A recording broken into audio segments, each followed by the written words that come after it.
I'd like to welcome each one of you back to our devotional study today through the book of Exodus. And we are in Exodus chapter 22. And we have been looking at judgments in regard to property in verses 1 through 15. And we saw there that God gave some judgments concerning thefts in verses 1 through 4, concerning trespass in verses 5 through 6, judgment concerning a trust in verses 7 through 13, and judgment concerning borrowed things in verses 14 through 15. And the overall thing that we learn from that as we move through those verses very simply, what is applicable for us today is that we need to learn and do what is right. Even when we're in situations like the law of the land is silent, as the people of God, we must learn and do what is right. Now, in the remainder of this chapter, we're going to see that there are some judgments in regard to human rights. So we've seen personal property. Now we're moving on to some human rights judgments. Now I want to read verses 16 through 20 today, which gives us some judgments concerning immoralities. It says in Exodus 22, verse 16, "And if a man entice a maid that is not betrothed and lie with her, he shall surely endow her to be his wife. And if her father utterly refuse to give her unto him, he shall pay money according to the dowry of virgins. Thou shalt not suffer a witch to live. Whosoever lieth with a beast shall surely be put to death. He that sacrifices unto any god, save the Lord only, he shall be utterly destroyed." So as we move through these verses, we see that God gives several judgments here concerning immoralities. First of all, he talks about this whole idea of seducing a maid who was not betrothed. In verse 16, it says, "And if a man entice a maid that is not betrothed and lie with her, he shall surely endow her to be his wife." So first of all, we look at this and notice what he says here. It says, if a man entice a maid that is not betrothed. So the first thing we need to do, and lie with her, he shall surely endow her to be his wife. So this idea of betroth, this enticing, this word enticing here, and first of all, we're looking at a maid that was not betrothed in verse 26. In other words, she was not connected to a guy to be married to a specific man. So this word entice here in this verse means to seduce. It means to deceive, to persuade, to flatter, to allure. And so here we see that there is some sexual interaction that takes place between this maid and this individual. And this is something that was not to happen because, as we've learned before, that any sexual intercourse, any sexual interaction that takes place between a man and a woman that is not married is fornication. It's not properly. So we see and we're reminded of the truth from the scriptures that biblical sexual interaction is only to take place between a man and a woman that have been given to one another in marriage. Anything outside of that is contrary to the nature of God. It is contrary to the commands of God. And as we look at this, we see that one of the reasons that we're in all the mess that we're in today, one of the reasons that there's so many STDs in our world and things of that nature, very simply, is because man has disregarded what God has said in regard to sex in the Word of God. So we see here that he deals with seducing a maid who is not betrothed in verse 16. And it says here, if a man entice a maid that is not betrothed and lie with her, he shall surely endow her to be his wife. So what he says here is that he is to pay her father and he is to marry her. He is to pay the endowment to the father and that person is to be his wife. Notice that there's nowhere in this passage that says that there was a sexual relationship that took place and as a result of that, the person was pregnant. No, it doesn't say that. All it says is that there was a sexual intercourse that took place. She did not have to be pregnant, but they were to marry if they committed fornication, if they were involved in sexual relationships outside of marriage, then he was to pay the endowment for her and he was to marry her.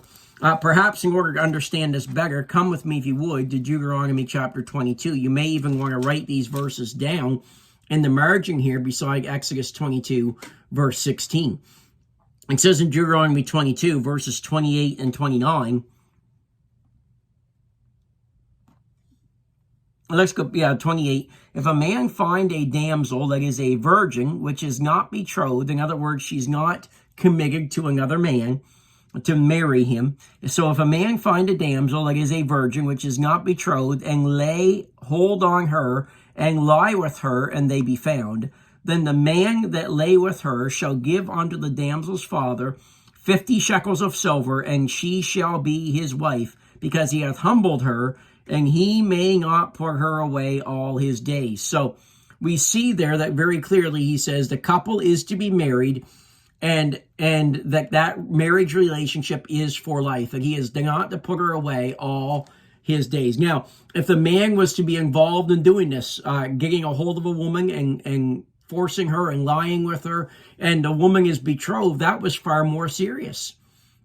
In Deuteronomy 22, verses 23 through 27, it gives us instruction on that. It says, if a damsel that is a virgin be betrothed unto a husband, and a man find her in the city and lie with her, then ye shall bring them both out unto the gate of the city, and ye shall stone them with stones if they die, the damsel, because she cried not, being in the city, and the man, because he hath humbled his neighbor's wife. So thou shalt put evil away from among you. So he reminds them of the importance of putting evil away from among them, of not allowing this fornication to happen. He said, listen, this woman was betrothed unto a man, and another man got a hold of her and forced her and lied with her, and there was nowhere whatsoever that she cried for deliverance. And he said, you are to bring them outside the city, and both of them are to be stoned for what they have done. So he's reminding them of the importance of sexual purity. And then it says in verse 25, but if a man find a betrothed damsel in the field, and the man force her and lie with her, then the man only that lay with her shall die. But unto the damsel thou shalt do nothing. There is in the damsel no sin worthy of death. For as when a man riseth against his neighbor and slayeth him, even so is this manner. And if he found her in the field, and the betrothed damsel cried, and there was none to save her. So he said, listen, in a situation where he found her in a private place, and he takes her and he forces her to have sexual relationships with him, and you're at the place where she has cried out and warning people to help her, and there's nobody around to help her. They said in that particular situation, he said the man shall be stoned, but the woman shall not be stoned. She cried out, but there was no one that could help her. But then let's look at one more thought today. Come back to Exodus chapter 22. So we see here, if a man entices a maid, that he is to pay the dowry, and she is to be his wife. In other words, he is to pay the required dowry price for her, for the betrothal, and that she is to become his wife. But what happens if all of this has taken place, but the maid's father does not want anything to do with it? He does not want his daughter to marry this particular man. Well, notice what it says. In verse 17, it says, if her father utterly refuse to give her unto him, he shall pay money according to the dowry of virgins. So in other words, he's not going to get her the wife, but he needs to pay the required dowry, even because of the fact that he has defiled her. So what we see in these verses very simply is this. We see that God is reminding us of the importance of sexual purity, and understanding that sex has a proper place, and that is within the marriage relationship between a man and a woman, and only in that relationship.